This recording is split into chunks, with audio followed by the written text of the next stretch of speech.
राजीव गांधी ने एक फैसला लिया। इस फैसले की वजह से प्रभाकरण के हजारों लड़ाके मारे गए। अब वो सिर्फ एक चीज चाहता था, राजीव गांधी की मौत। 1200 से ज्यादा भारतीय जवान शहीद हुए। महीनों तक उसे ट्रेनिंग दी गई, शारीरिक, दिमागी। उसे बार बार बताया गया, तुम शहीद बनोगी। लेकिन इस सब के बीच भारत की खुफिया एजेंसियों को शक होने लगा था। उसने राजीव गांधी के पैर छुए।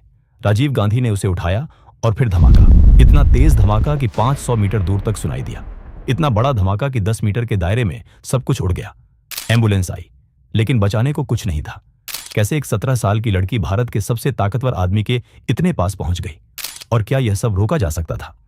यह है 21 मई 1991 की पूरी कहानी। चलो समझते हैं शुरू से। 1980 के दशक की बात है। श्रीलंका में गृह युद्ध चल रहा था। एक तरफ थी श्रीलंकाई सरकार, दूसरी तरफ था LTTE, liberation tigers of Tamil Eelam. Tamil लोगों के लिए एक अलग देश की मांग। उनका नेता था वेलुपिल्लई प्रभाकरन, एक ऐसा आदमी जिसने अपनी जिंदगी में सैकड़ों लोगों को मरवाया था। एक ऐसा आदमी जो किसी से नहीं डरता था। 1987 में भारत के प्रधानमंत्री थे राजीव गांधी। उन्होंने एक बड़ा फैसला लिया, श्रीलंका में शांति लाने के लिए भारतीय सेना भेजने का। IPKF यानी इंडियन पीस कीपिंग फोर्स, करीब 1 लाख जवान। मकसद था LTTE को खत्म करना, शांति बहाल करना। लेकिन यह मिशन उतना आसान नहीं था जितना सोचा गया था। LTTE के लड़ाके जंगलों में छुपे हुए थे। भारतीय सेना फंस गई। लड़ाई लंबी खिंचती गई। 3 साल। इन 3 सालों में 1200 से ज्यादा भारतीय जवान शहीद हुए। हजारों LTTE के लड़ाके मारे गए। खून की नदियां बह गईं। और सबसे ज्यादा नफरत किसी से थी तो राजीव गांधी से। प्रभाकरण के दिमाग में यह बात बैठ गई थी, राजीव गांधी ने मेरे लोगों को मारा, अब मैं उसे मारूंगा। वो जहां भी होगा मैं उसे ढूंढ निकालूंगा। यह कसम थी और प्रभाकरण अपनी कस्में पूरी करता था। 1990 में भारतीय सेना वापस बुला ली गई। मिशन फेल हुआ, लेकिन प्रभाकरण का गुस्सा खत्म नहीं हुआ। अब वो सिर्फ एक चीज चाहता था, राजीव गांधी की मौत। 1990 के आखिर में प्रभाकरण ने अपने सबसे भरोसेमंद लोगों को बुलाया। जंगल में एक छुपी हुई जगह पर मीटिंग हुई। टॉपिक था राजीव गांधी को कैसे मारे। प्रभाकरण ने कहा, राजीव गांधी को मरना है, इसके लिए हम कुछ भी करेंगे, कोई भी तरीका अपनाएंगे, लेकिन यह काम होकर रहेगा। टीम बनाई गई। शिवरासन को अभियान का प्रमुख बनाया गया। 30 साल का, ठंडे दिमाग का, पहले भी कई ऑपरेशन कर चुका था। उसे कहा गया, भारत जाओ, राजीव गांधी का शेड्यूल पता करो, जब मौका मिले मार दो। लेकिन यह इतना आसान नहीं था। राजीव गांधी पूर्व प्रधानमंत्री थे। उनके पास SPG की सुरक्षा थी। हर वक्त 30 से 40 कमांडो, हर जगह सुरक्षा चेकिंग। उनके पास जाना मुश्किल था, उन्हें मारना और भी मुश्किल। तो एक नया तरीका सोचा गया, आत्मघाती हमला, सुसाइड बॉम्बिंग। एक ऐसा इंसान जो खुद को उड़ाने के लिए तैयार हो, राजीव गांधी के पास जाए और धमाका कर दे। राजीव गांधी मर जाएंगे और वो इंसान भी। लेकिन इसके लिए चाहिए था एक ऐसा इंसान जो मरने के लिए तैयार हो, और वो इंसान मिल गई। धनु। धनु असली नाम नहीं था, उसका असली नाम था गायत्री शाह। 17 साल की लड़की। उसका परिवार गृह युद्ध में मारा गया था। उसके अंदर गुस्सा था, दर्द था, और LTTE ने उस गुस्से को हथियार बना दिया। महीनों तक उसे ट्रेनिंग दी गई, शारीरिक ट्रेनिंग, दिमागी ट्रेनिंग। उसे बार बार बताया गया, तुम शहीद बनोगी, तुम्हारा नाम इतिहास में लिखा जाएगा, तमिल लोग तुम्हें याद रखेंगे। और धनु तैयार हो गई, मरने के लिए, मारने के लिए। बेल्ट बम बनाया गया, 700 ग्राम RDX, इतना ताकतवर कि 10 मीटर के दायरे में कुछ भी बच नहीं सकता था। उस बम को एक खास बेल्ट में फिट किया गया, ऊपर से कपड़े, ताकि दिखे नहीं, और एक बटन, बस एक बार दबाना है और सब खत्म। 1990 के आखिर में शिवरासन और उसकी टीम भारत में घुस गई। नकली पासपोर्ट, नकली आइडेंटिटी। वे साउथ इंडिया में फैल गए, छोटे शहरों में रहने लगे, नॉर्मल लोगों की तरह। किसी को शक नहीं हुआ। उनका काम था राजीव गांधी का शेड्यूल पता करना। वो कब कहां जा रहे हैं, कौन सी रैली में जा रहे हैं, कितनी सुरक्षा रहेगी, कहां पर मौका मिल सकता है। शिवरासन को पता था कि 1991 में चुनाव होने वाले हैं और राजीव गांधी रैलियां करेंगे, लोगों से मिलेंगे, और यही सबसे अच्छा मौका होगा। रैली में भीड़ होती है, उस भीड़ में धनु घुस सकती है, राजीव गांधी के पास जा सकती है और बम फोड़ सकती है। लेकिन इसके लिए पूरी प्लानिंग चाहिए थी, हर छोटी डिटेल। कुछ भी गलत नहीं होना चाहिए, क्योंकि मौका सिर्फ एक बार मिलेगा। अगर गलती हुई तो सब खत्म। राजीव गांधी बच जाएंगे और फिर उनकी सुरक्षा इतनी टाइट हो जाएगी कि दोबारा मौका नहीं मिलेगा।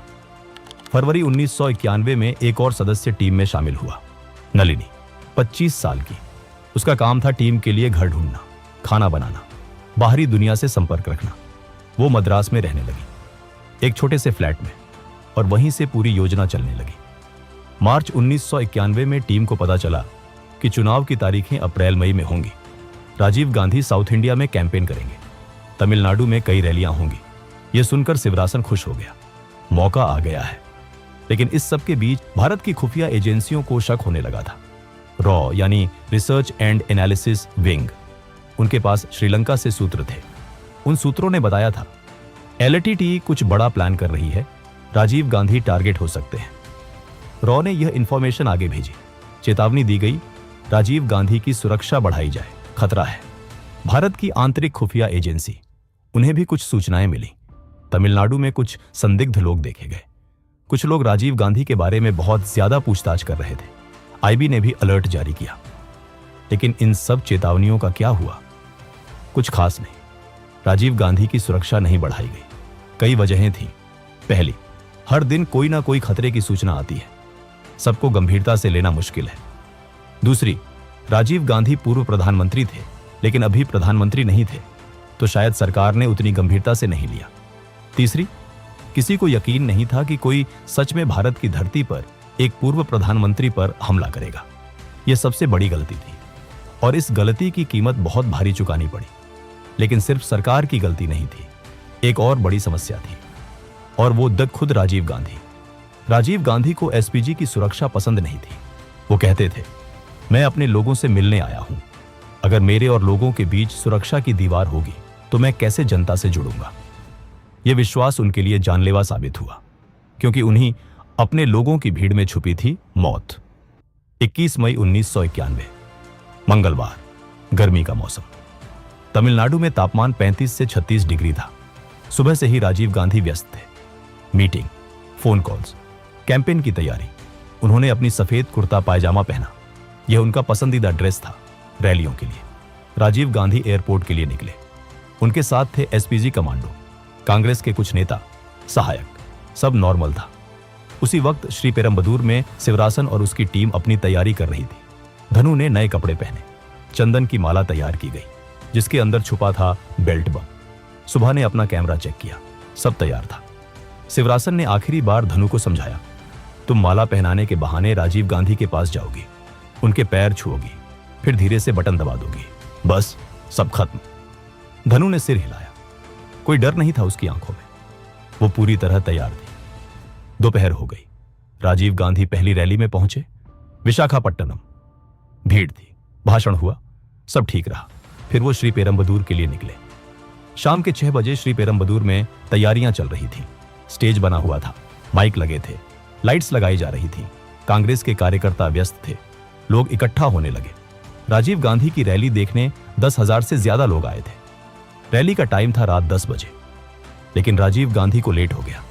पहली रैली में ज्यादा समय लग गया था। वो रास्ते में थे। शिवरासन और धनु भी रैली स्थल पर पहुंच गए, भीड़ में घुल गए। धनु ने माला पहन रखी थी, बेल्ट बम उसकी साड़ी के नीचे छुपा हुआ था, किसी को दिखा नहीं। सुबह अपना कैमरा लेकर आगे की तरफ खड़ा था, ताकि वो पूरी घटना की तस्वीरें ले सके। राजीव गांधी की गाड़ी श्रीपेरम्बदूर की तरफ बढ़ रही थी। कोई नहीं जानता था कि अगले घंटे में क्या होने वाला है। रात के 10:10 बजे राजीव गांधी की गाड़ी रैली स्थल पर पहुंची। भीड़ ने देखा, चीखें शुरू हो गई, नारे लगने लगे, हाथ लहराए जाने लगे, झंडे हिलने लगे। राजीव गांधी गाड़ी से उतरे, उनके पीछे एसपीजी कमांडो उतरे, लेकिन राजीव गांधी ने मुड़कर उन्हें देखा, हाथ से इशारा किया, पीछे रहो। कमांडो रुक गए। वो जानते थे कि राजीव गांधी नहीं मानेंगे। राजीव गांधी मुस्कुराते हुए भीड़ की तरफ बढ़े। लोग उनके पास आने की कोशिश कर रहे थे। वो हाथ मिला रहे थे, बिल्कुल नॉर्मल, बिल्कुल उनका स्टाइल। धनु भीड़ में खड़ी थी। उसका दिल तेज धड़क रहा था, लेकिन चेहरे पर शांति थी। वो जानती थी कि अब कुछ ही मिनट बाकी हैं। शिवरासन बाहर गाड़ी में बैठा था, भागने के लिए तैयार। राजीव गांधी धीरे धीरे स्टेज की तरफ बढ़ रहे थे। रास्ते में लोग थे, हर कोई उन्हें छूना चाहता था, हर कोई उनसे बात करना चाहता था, और राजीव गांधी रुक रुक कर सबसे मिल रहे थे। धनु आगे बढ़ी, धीरे धीरे, लोगों को हटाते हुए, माला हाथ में पकड़े हुए। उसकी आंखें राजीव गांधी पर टिकी थीं। बस कुछ कदम और। राजीव गांधी एक जगह रुक गए। भीड़ उनके चारों तरफ थी। तभी सामने से एक लड़की आई, युवा, साड़ी पहने हुए, हाथ में चंदन की माला, चेहरे पर मुस्कान। राजीव गांधी रुक गए। उन्होंने सोचा एक सपोर्टर है, माला पहनाना चाहती है। उन्होंने मुस्कुराते हुए देखा, फिर उसने झुककर राजीव गांधी के पैर छुए। यह तमिल संस्कृति में सम्मान दिखाने का तरीका है। राजीव गांधी को कुछ अजीब नहीं लगा। उन्होंने धनु को उठाया, मुस्कुराए। धनु ने माला की तरफ हाथ बढ़ाया, जैसे पहनाने वाली हो, लेकिन उस माला में था नहीं, वो बस एक बहाना था। असली चीज थी धनु की कमर में बंधा बेल्ट बम। और अब धनु का हाथ माला पर नहीं, बम के बटन पर था। रात के 10:21 बजे उसने बटन दबाया। धमाका हुआ। इतना तेज धमाका कि 500 मीटर दूर तक सुनाई दिया। इतना बड़ा धमाका कि 10 मीटर के दायरे में सब कुछ उड़ गया। राजीव गांधी वहीं थे, धमाके के एकदम केंद्र में। उनका शरीर टुकड़ों में उड़ गया। धनु भी वहीं मर गई। उनके चारों तरफ खड़े 16 और लोग भी मर गए। एसपीजी कमांडो, कांग्रेस कार्यकर्ता, आम लोग, सब। फोटोग्राफर सुबह भी धमाके में मर गया, लेकिन उसका कैमरा बच गया। उस कैमरे में थी वो आखिरी तस्वीरें। राजीव गांधी मुस्कुरा रहे हैं, धनु उनके पैर छू रही है, और फिर आखिरी तस्वीर, धमाके की रोशनी। 30 सेकंड, बस 30 सेकंड में सब खत्म हो गया। एक पूर्व प्रधानमंत्री मर गए, 16 और लोग मर गए, और इंडिया का इतिहास बदल गया। धमाके के बाद कुछ सेकंड तक सन्नाटा रहा। लोगों को समझ नहीं आया क्या हुआ। फिर चीखें शुरू हुई, भगदड़ मच गई। लोग भागने लगे, गिरने लगे। जमीन पर शरीर के टुकड़े बिखरे हुए थे, खून, धुआं, जले हुए कपड़े, एक बेल्ट का टुकड़ा। एसपीजी कमांडो भाग कर आए, लेकिन वो देर से थे। वो राजीव गांधी को ढूंढने लगे, लेकिन शरीर इतने टुकड़ों में था कि पहचानना मुश्किल था। एक कमांडो ने राजीव गांधी की घड़ी देखी। वो पहचान गई, ये वही घड़ी थी। मतलब ये राजीव गांधी हैं या थे। स्थानीय पुलिस 15 मिनट में पहुंची। एम्बुलेंस आई, लेकिन बचाने को कुछ नहीं था। सब मर चुके थे। शवों को इकट्ठा किया जाने लगा, लेकिन यह बहुत मुश्किल काम था, क्योंकि शरीर पूरे नहीं थे, टुकड़े थे। रैली स्थल से 200 मीटर दूर एक गाड़ी तेजी से निकली। उसमें था शिवरासन। वो देख चुका था। धमाका हो गया, काम पूरा हो गया। अब भागने का समय था। राजीव गांधी की मौत हो चुकी है। सोनिया गांधी को इन्फॉर्म किया गया। वो सो रही थी। दरवाजा खटखटाया गया। जब उन्हें बताया गया तो वो सदमे में आ गई। कुछ बोल नहीं पाई, बस चुप रह गई। राहुल और प्रियंका को भी बताया गया। उनकी दुनिया एक रात में बदल गई। सुबह तक वो अपने पिता से बात कर रहे थे, और रात को वो मर चुके थे। वो 30 सेकंड, वो एक धमाका जिसने इतिहास बदल दिया, हमेशा के लिए। दोस्तों, अगर वीडियो पसंद आया हो तो एक लाइक जरूर करें और चैनल को सब्सक्राइब करें। और हां, अगर आपने हमारी IC 814 प्लेन हाईजैक की कहानी नहीं देखी तो जरूर देखें, वो भी उतनी ही चौंकाने वाली है। तब तक के लिए जय हिंद, जय भारत।